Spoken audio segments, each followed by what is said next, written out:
Buenas tardes, como todos los lunes, nuevamente hoy estamos iniciando un vivo de Fundación Cáncer FUCA en nuestro canal de Instagram.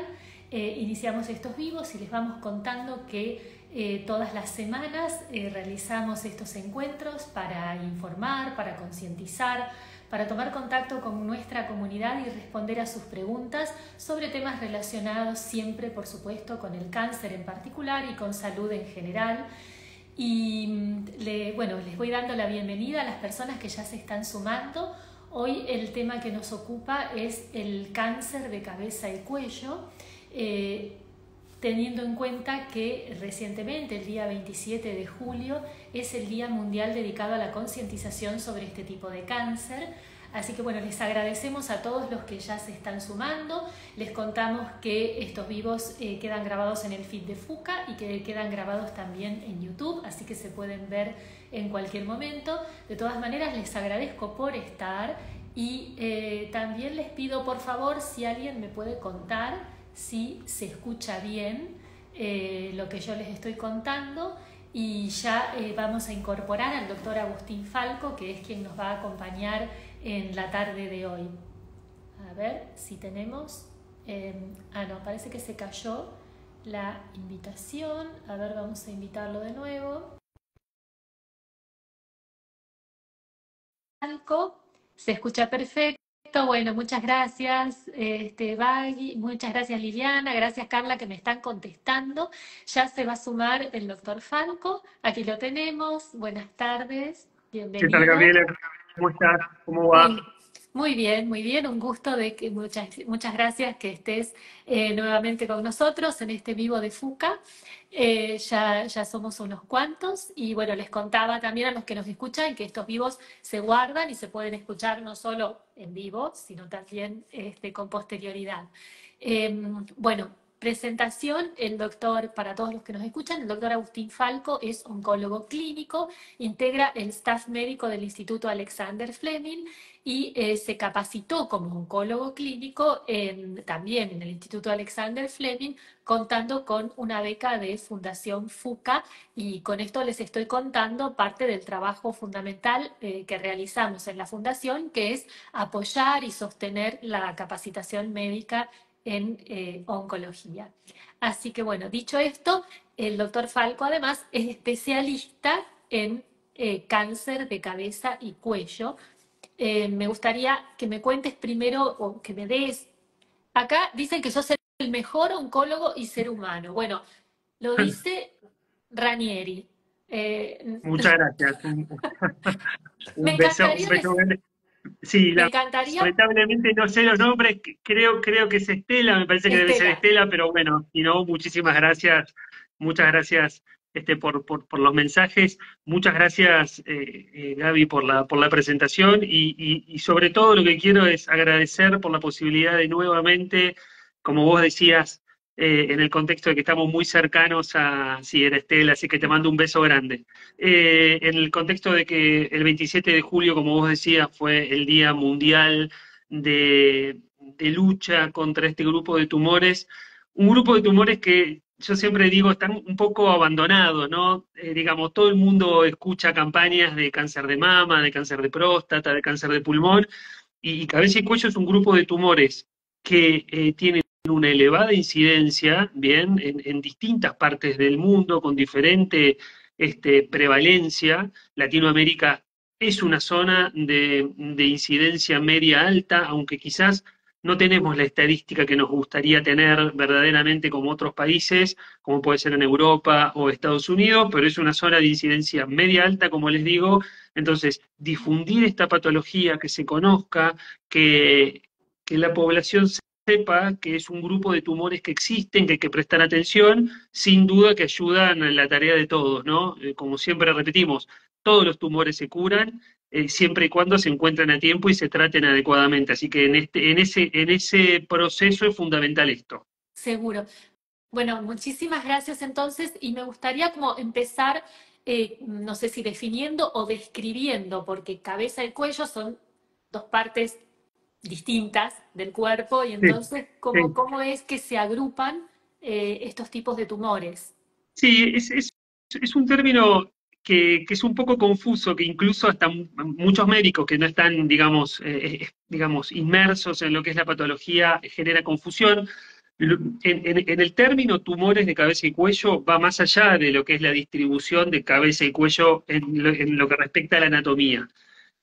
Son los tumores que se originan en la vía aerodigestiva superior, eh, fundamentalmente lo que es la cavidad oral, la lengua, lo que es la garganta. Eso se divide en fundamentalmente una zona que se llama orofaringe, y después, en la parte más baja, cuando uno va deglutiendo, siguiendo para abajo, en lo que sería la laringe, que es donde asientan las cuerdas vocales.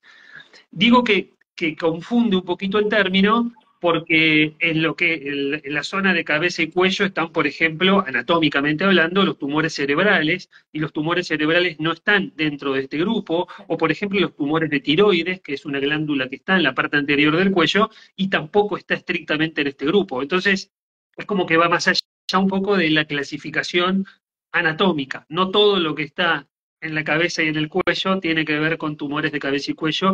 Lo que pasa es que los agrupamos así porque son tumores que biológicamente son muy parecidos, que se comportan muy parecidos, muchas veces se tratan de la misma forma, tienen algunas, en medicina decimos una etiología, un origen común, que tiene que ver fundamentalmente con dos factores que después podemos profundizar un poquitito, que son el cigarrillo y el alcohol por un lado, y por otro lado algunos virus.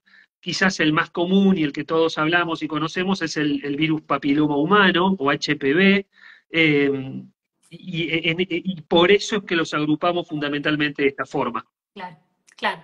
Fundamentalmente más por, entonces por el origen, por la causa, porque Sí, sí, por la causa, por cómo se comportan, digamos, por cómo se tratan, se agrupan de esta forma, porque, como te decía, biológicamente, por cómo actúan, por cómo se diseminan, por cómo están todos en un mismo grupo, aunque por eso muchas veces confunden por la localización, porque si, bueno, está bien, la tiroides está en el cuello, entonces es un tumor de cabeza y cuello. No, no claro. estrictamente.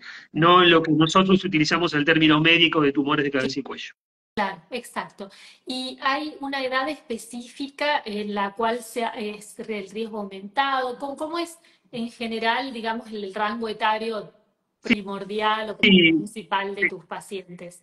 claro, bueno, históricamente nosotros decíamos que eran tumores que se veían más frecuentes en el sexo masculino y eran de pacientes de edad avanzada, podemos decir así, en mayores de 55, 60 años.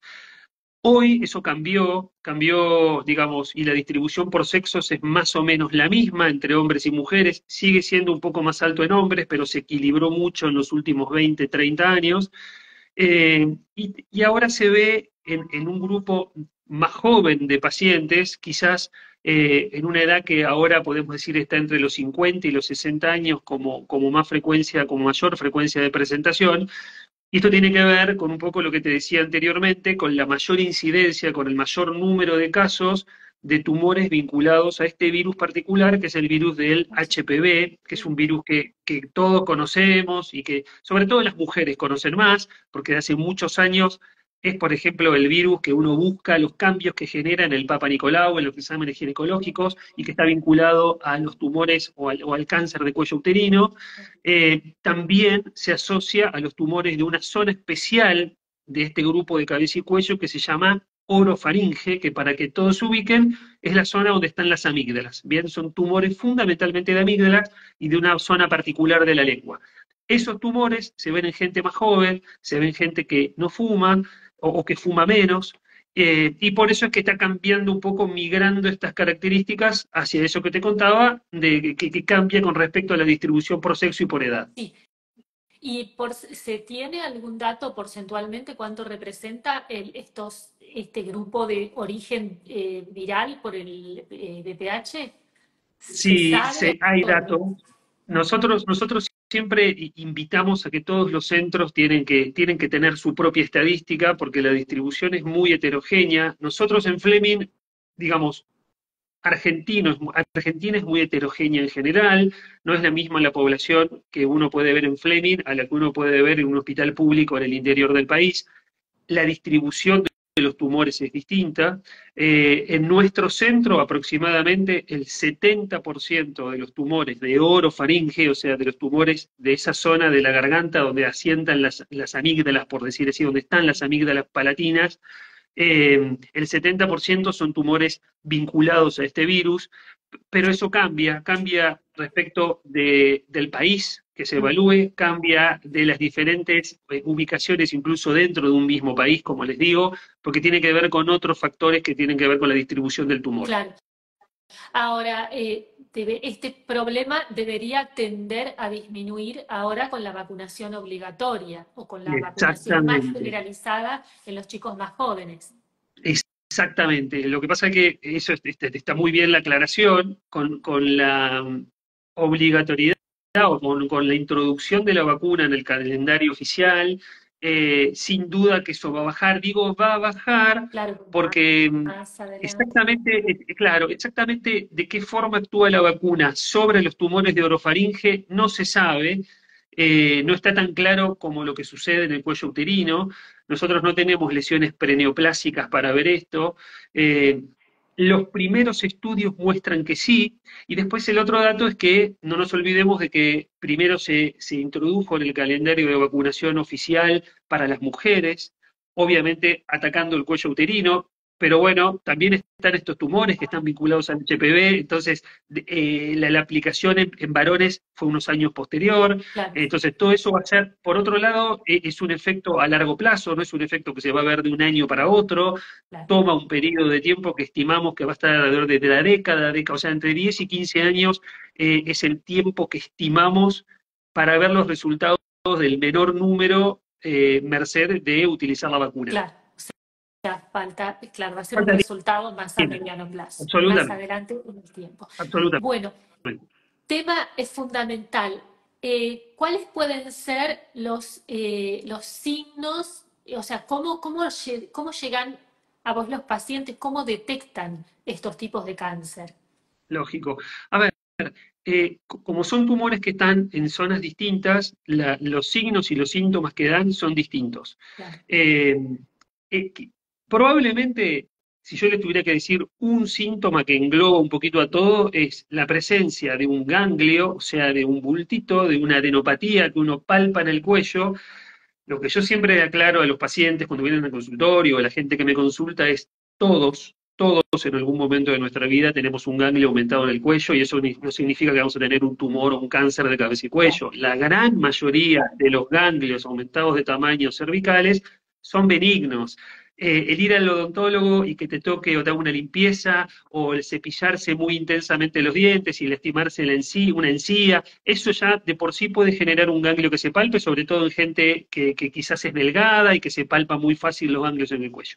Entonces, no, la gran mayoría, el gran porcentaje de los ganglios aumentados de tamaño cervicales son benignos y no implican hacer absolutamente nada. Cuando un ganglio aumenta, digamos, de tamaño y ese aumento en el tiempo se mantiene y habitualmente pasan 2, 3 semanas y el ganglio en vez de achicarse o reducirse va incrementando su tamaño, ese es un signo de alarma para consultar con un médico como para empezar, digamos, los protocolos de estudios para ver qué significa ese ganglio aumentado de claro, tamaño. Eso sería, digamos, el síntoma más general. Después hay otros síntomas que son más específicos de en qué zona se ubica el tumor. Entonces, por ejemplo, los tumores que se originan en la garganta van a dar dificultad o dolor al tragar. Los tumores que se originan en la laringe, donde están las cuerdas vocales, lo que generan es difonía, una difonía que persiste en el tiempo. De vuelta, no la gran mayoría de las difonías son benignas. Uno tiene que prestar atención a algunos síntomas y que eso sea el motivo pero de consulta, digo, pero ante determinadas situaciones particulares. claro, claro. Bueno, acá te están mandando saludos. Walter Un dice, abrazo muy amigo. grande a Walter, un abrazo muy Bueno, grande desde Entre Ríos. gracias. Bueno, gracias, Walter. Qué lindo cuando escriben. Entonces, signos para estar alerta y la parte odontológica, La teniendo en cuenta. parte odontológica, sin duda, desde el punto de vista odontológico hay dos situaciones que uno tiene que prestar atención. Primero, la mala higiene bucal pudiera ser un factor de riesgo a largo plazo y muchas veces lo que yo llamo los traumatismos crónicos. Ahí está la doctora Bernstein, que forma parte del equipo de tumores de cabeza y cuello de Fleming, a quien le mando un saludo fundamental, y que vamos a hablar un poco del rol de los cirujanos, que son los que sin duda manejan esta patología y más experiencia tienen. Eh, los traumatismos crónicos, esos a veces piezas dentarias que crónicamente erosionan la mucosa, lastiman la mucosa por determinadas situaciones, son los que también a largo plazo pueden incrementar el riesgo de que se aparezcan tumores, de que se presenten tumores en esa ubicación. Claro, claro.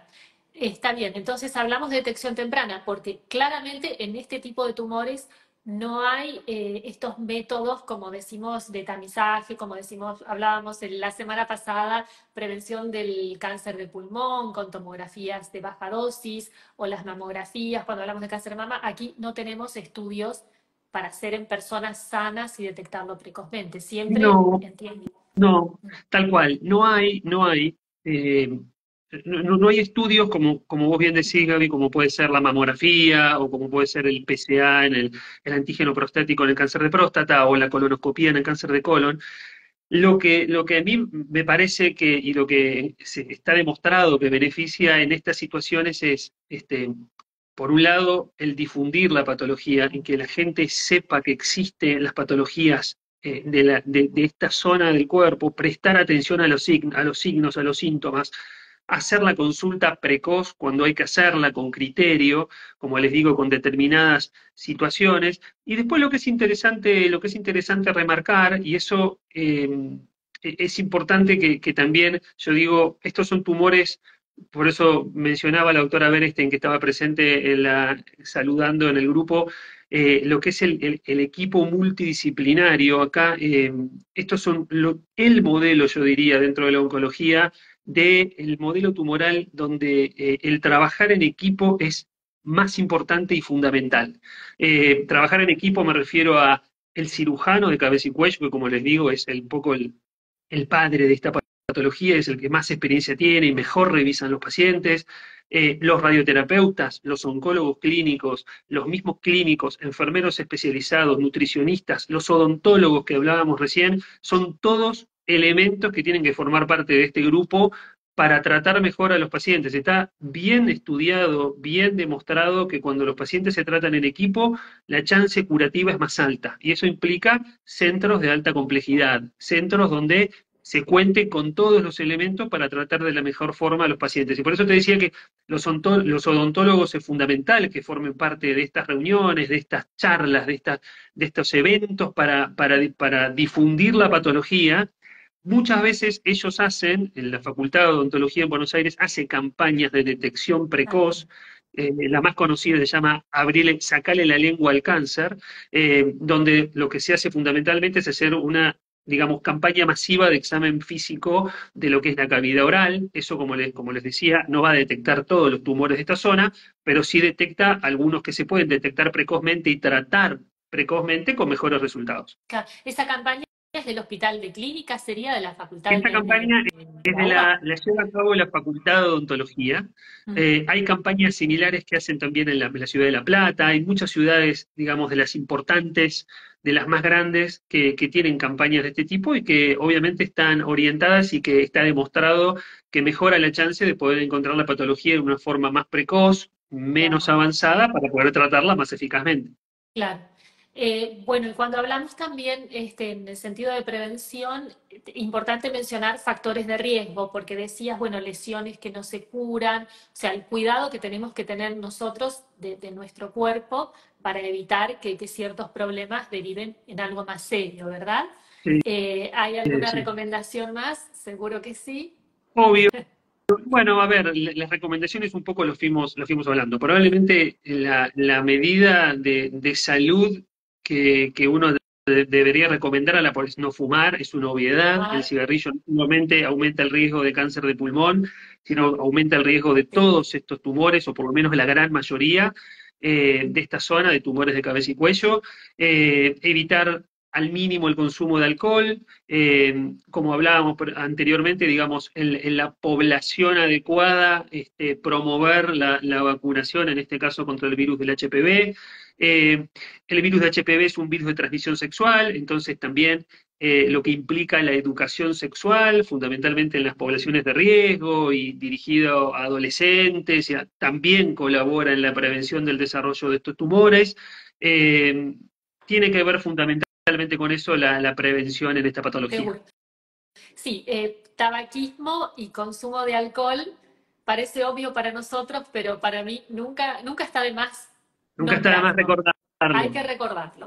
Es importante y esto, ¿no? Y tener conciencia de que, por ejemplo, el caso del tabaco, que se asocia a problemas pulmonares o a enfermedades cardiovasculares, pero que hay muchos tipos de cáncer respecto de los cuales el consumo de tabaco es factor de riesgo, factor que aumenta el riesgo. Pero en este tipo, Absolutamente. seguro que es más directo que, por ejemplo, cuando hablamos de cáncer de mama, que no nombramos también.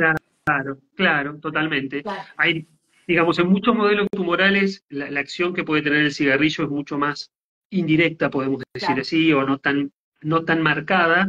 Cabeza y cuello es de esos tumores donde claramente el cigarrillo es un factor de riesgo muy importante. Lo pondría al mismo nivel que pulmón. Obviamente que pulmón tiene mucha más propaganda.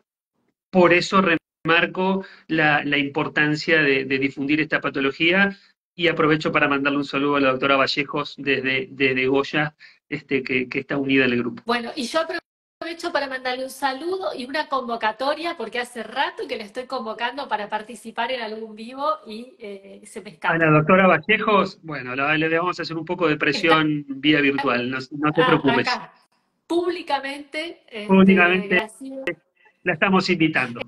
Ex están becaria, invitadas. ex becaria de FUCA trabajando en Corrientes. Así es. Sí, sí, que tenemos ex becarios casi en todas las provincias argentinas. Ahí dice gracias. Bueno, con todo cariño, doctora Vallejos. Bueno, volvamos a nuestro tema. Entonces, hablamos de prevención. Contanos un poquito, lo mencionaste, el tema del tratamiento, el valor del equipo multidisciplinario. ¿Cómo es un poco ese recorrido? Eh, pero también te quiero preguntar, o sea, porque me parece raro, ¿no? Como es un tipo de cáncer quizás poco conocido, ¿cómo llegan los pacientes por primera vez? Deben venir mucho por derivación, me imagino. Sí, la mayoría de los pacientes, es raro que un paciente, digamos, por esta sospecha consulte con el oncólogo. Claro. Habitualmente las formas de llegada a nosotros tiene que ver, claro, ahí lo está diciendo Flavia, probablemente los estomatólogos, que son, digamos, una especialidad, como bien dice, dentro de la odontología, que se especializan en la patología de la boca, son muchas veces son los profesionales que detectan estas alteraciones, realizando biopsias de lesiones sospechosas, los odontólogos que no son estomatólogos también, Claro. los otorrinolaringólogos, muchas veces tiene que ver con derivación de otros, digamos, de especialidades básicas, podemos decir, como la clínica médica, Claro. donde ante determinados signos que les mencionaba son, digamos, valga la redundancia, signos de alarma que activan protocolos y que entonces ya derivan al cirujano, derivan al oncólogo. Lo importante es que más allá de donde vaya, más allá de que, por ejemplo, en Fleming la puerta de entrada sea oncología, o sea, cirugía de cabeza y cuello, que tenemos la especialidad en Fleming, lo importante es que los casos, y esto lo remarco porque verdaderamente es importante, tienen que discutirse en multidisciplinas. Nosotros le llamamos comité, esos lugares, esos espacios, ese tiempo donde nos sentamos todas las especialidades, el cirujano, el radioterapeuta, el oncólogo, el nutricionista o el nutricionista, el odontólogo, el otorrinolaringólogo, el fonoaudiólogo, todos los que están involucrados, porque es una zona muy pequeña de la economía, pero con muchas funciones fisiológicas muy importantes, todas agrupadas ahí. El habla, el respirar, el gusto, la deglución, y así podemos seguir de un montón de funciones fisiológicas que están involucradas en una misma zona, que están alteradas por el tumor o que se van a alterar por el tratamiento que vamos a hacer. Entonces es Claro. fundamental que entre todos nos sentemos, discutamos cuál es la mejor opción para tener la mejor chance curativa con la menor tasa de complicaciones posible. Exacto.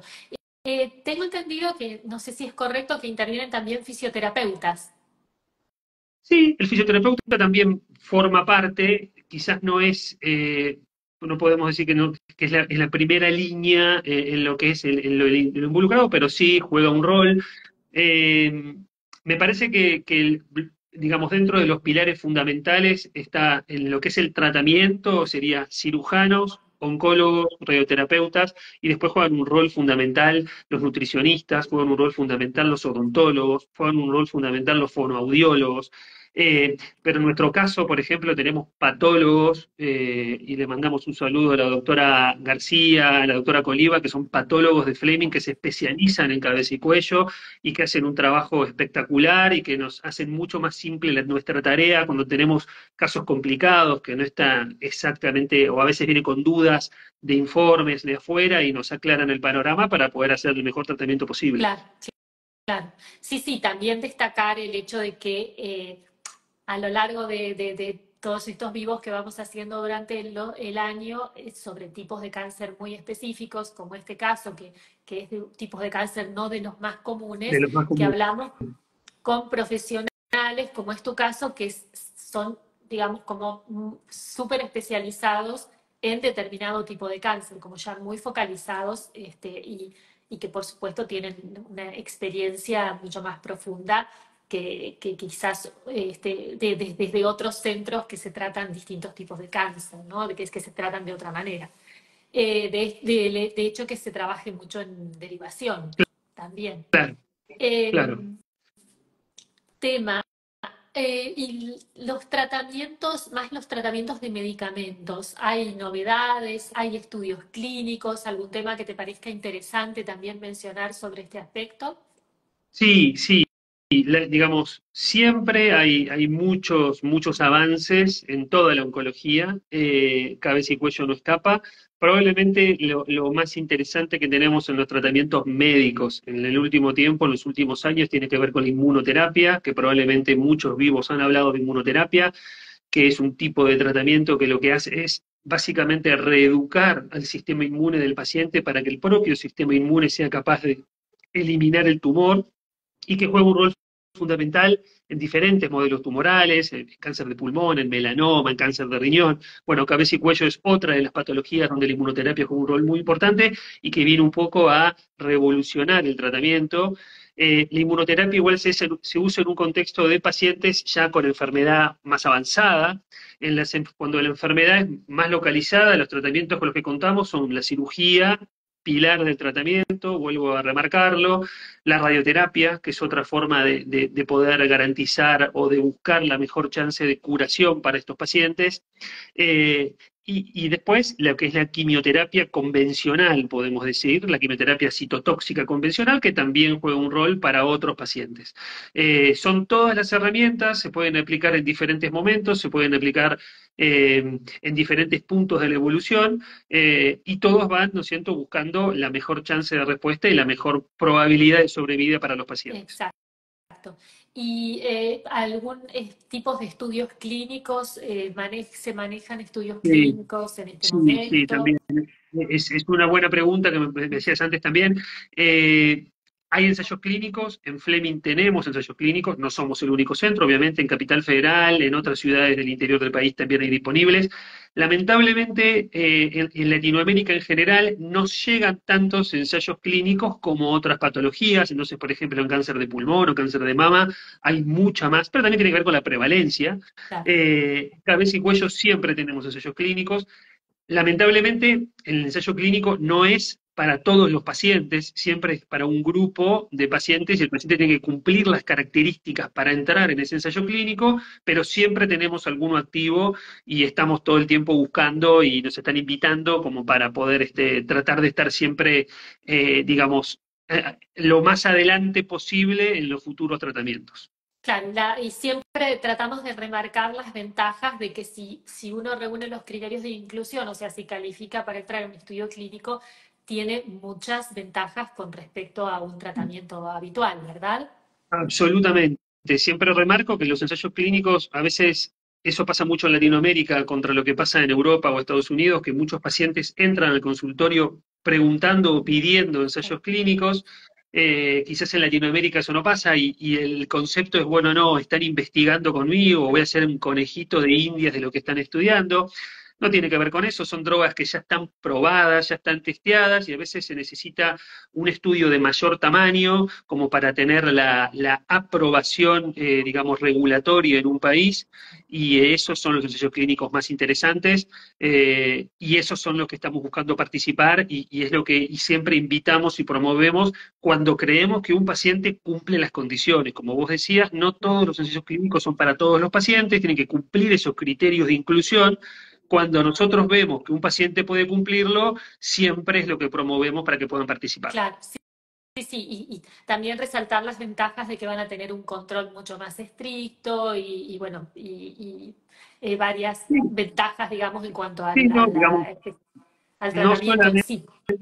no solamente el control más estricto, que eso puede variar también, sino que lo que uno siempre aclara es que en un ensayo clínico se compara contra un estándar. O Claro, sea, el paciente en la rama que no recibe la medicación en estudio va a recibir el tratamiento que consideramos estándar. No, no es que el paciente se está perdiendo nada por claro, ingresar a un ensayo clínico, al contrario, puede ganar quizás la posibilidad de recibir una droga que pudiera tener beneficio y que sumaría algo más. Eso es lo que buscamos con un ensayo clínico. exacto, exacto.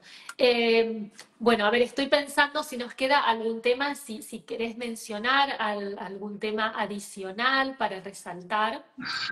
Resaltamos, No, es muy importante que se conozca que existe este tipo de cáncer. En FUCA nos ocupamos de todos los tipos de cáncer y bueno, y llevar información a la comunidad para la detección temprana.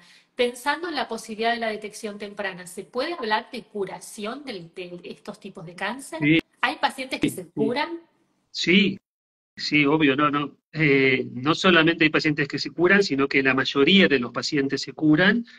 El problema está en que la mayor probabilidad de curación existe, como decíamos antes, cuanto más de temprano se detecte el tumor, y a veces lo que nos pasa es que eso, los pacientes pierden la chance curativa, muchas veces son tumores que se pudieran haber curado tratados a tiempo, y cuando llegan por desconocimiento, por desconocimiento a veces de que, bueno, nada, de no prestar atención a determinados signos o síntomas.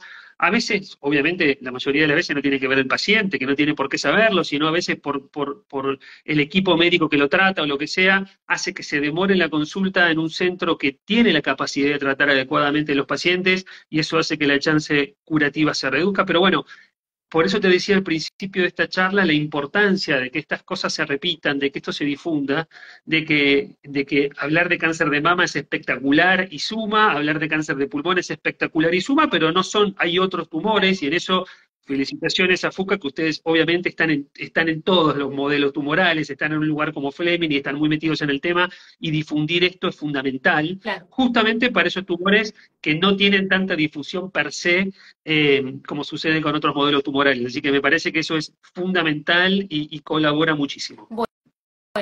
Bueno, entonces, muchísimas gracias. Importante, bueno, si querés dar algún cierre, alguna información adicional, resaltar estas tres sobre excelente info, Agustín, un gran abrazo, gracias, Ledesma. Muchas gracias Eh, a Alejandro Ledesma, un gran amigo, un gran tipo, y muchas gracias por estar presente. Gracias. Bueno, entonces si queremos cerrar o quizás volver a repetir estos dos o tres puntos que mencionaste al principio, ¿a qué tenemos que estar atentos? Los ganglios. Yo creo que lo más, primero, de vuelta, quiero volver a agradecer por esta posibilidad, por difundir esta patología que me parece que es fundamental, mucho más que otras cosas que uno a veces pone énfasis. Eh, Prestar atención a estos signos, me parece que no hay una receta mágica para evitar tener cáncer. Todo lo que es lo que todos conocemos como criterios de vida sana, el evitar no fumar, el evitar reducir al mínimo la ingesta de alcohol, eh, hacer una dieta variada, no hay una dieta mágica que muchas veces la gente pregunta qué es lo que no se tiene que comer o qué es lo que, bueno, una dieta variada es fundamental en estos casos y estar atento a algunos síntomas, digamos, no es necesario ver un especialista, porque si no tendríamos que ver especialistas de todas las patologías, pero sí la consulta médica periódica, ante determinados signos, consultar. Siempre digo, el doctor Google no es un buen compañero, no es un buen asesor, preferible consultar con un médico de confianza cuáles son las cosas que tenemos que consultar y que tenemos que darle un poquito más de profundidad al estudio, y básicamente eso. Así que de vuelta, Gaby, muchísimas gracias por la invitación a todo el equipo de FUCA. Como vos decías, como ex becario FUCA, el rol y el papel que ustedes juegan en la formación de los médicos que hacemos oncología en Fleming es clave, es fundamental. No me canso de agradecerles el siempre estar, en difundir esta patología y obviamente a disposición cuando necesiten. Bueno, muchísimas gracias por esta charla y a todos los que nos acompañaron y que nos sigan, bueno, que nos sigan a FUCA en las redes sociales y también a través de la página web de FUCA pueden colaborar con nuestra causa, por supuesto que siempre viene bien. Todo este trabajo es posible gracias a muchas personas y empresas que colaboran económicamente para hacer nuestros proyectos posibles. Así que bueno, buenas tardes a todos. Gracias, Agustín, y hasta la Un próxima. saludo grande.